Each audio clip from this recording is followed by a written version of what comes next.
తరచుగా మనకి అక్కడక్కడ కనిపించే గంభీరమైన రూపం, ఉద్యమం ఎక్కడ మొదలైనా అక్కడ కనిపించే రూపం, ఎటువంటి ఉద్యమానికైనా ఊపిరి పోసేంత, ఎలాంటి నిరాశకైనా ఆశాభావం జోడించేంత రూపం అతడే ఎర్నెస్టో చెగోవెరా.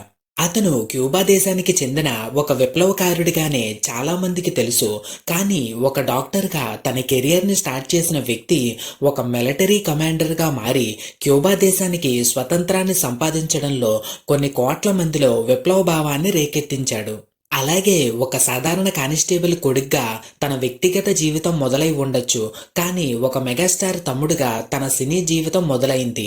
కానీ తనకంటూ సొంతంగా ఒక గుర్తింపును తెచ్చుకొని ఈ రోజున కొన్ని కోట్ల మంది అభిమానులను సంపాదించుకున్నాడు. అయితే క్యూబా దేశానికి స్వతంత్రం వచ్చిన తర్వాత చెగోవెరా జాతీయ బ్యాంకు అధ్యక్షుడిగా పనిచేయడమే కాకుండా పరిశ్రమల మంత్రిగా కూడా పనిచేశాడు.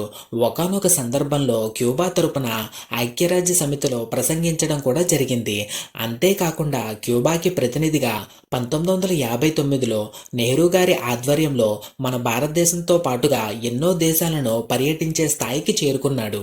ఒకప్పుడు తన మొత్తం సినిమాకి 2 కోట్ల రెమ్యునరేషన్ తీసుకున్న ఆయన ఇప్పుడు కేవలం ఒకే ఒక్క రోజు షూటింగ్కి 2 కోట్లు తీసుకోవడమే కాకుండా ఓజీ అనే సినిమాకి దాదాపుగా 100 కోట్ల వరకు తీసుకునే స్థాయికి చేరుకున్నాడు. అలా క్యూబా దేశానికి అందించిన విజయాన్ని, గొర్రిల్లా యుద్ధ విన్యాసాలను వర్ధమాన దేశాలకు పరిచయం చేయాలని, విప్లవ పాఠాలను నేర్పించాలనే ఉద్దేశంతో ఆ దేశ ప్రెసిడెంట్ ఫెడరల్ కాస్ట్రో వారిస్తున్నా వినకుండా 1965లో తన అత్యున్నత స్థానాన్ని, గౌరవాన్ని వదిలి దేశం విడిచి వెళ్ళిపోయాడు.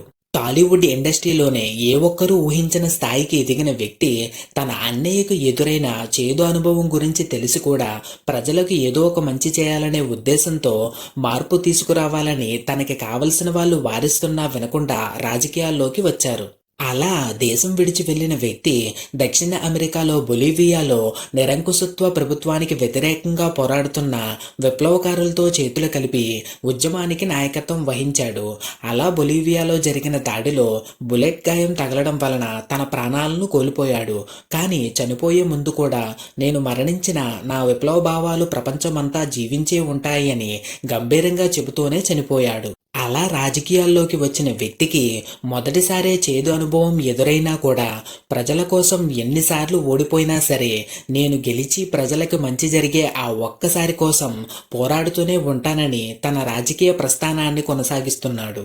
మనిషి తనకు ఒక స్థిరమైన హోదా, లోటులేని జీవితం కలిగి ఉంటే దాన్ని వదిలి వెళ్ళడానికి ఇష్టపడడు. తన కుటుంబం, తన సుఖం అనే భావనలతో ఉంటాడు అని మనం అందరం బలంగా నమ్ముతాం. కానీ చెగోవెరా, పవన్ కళ్యాణ్ ఆ ఆలోచనలు తప్పని నిరూపిస్తూ తమకు ఉన్న స్థాయిని, హోదాని వదిలి బానిసత్వంలో మగ్గిపోతున్న ప్రజల కోసం పోరాటం ప్రారంభించారు. కానీ అందులో ఒక విప్లవ కెరటం అయిన చెగోవెరా తన తుది శ్వాస వరకు ప్రజల కొరకు పోరాడి చరిత్రలో తనదైన ముద్రను వేసి చిరస్థాయిగా నిలిచాడు.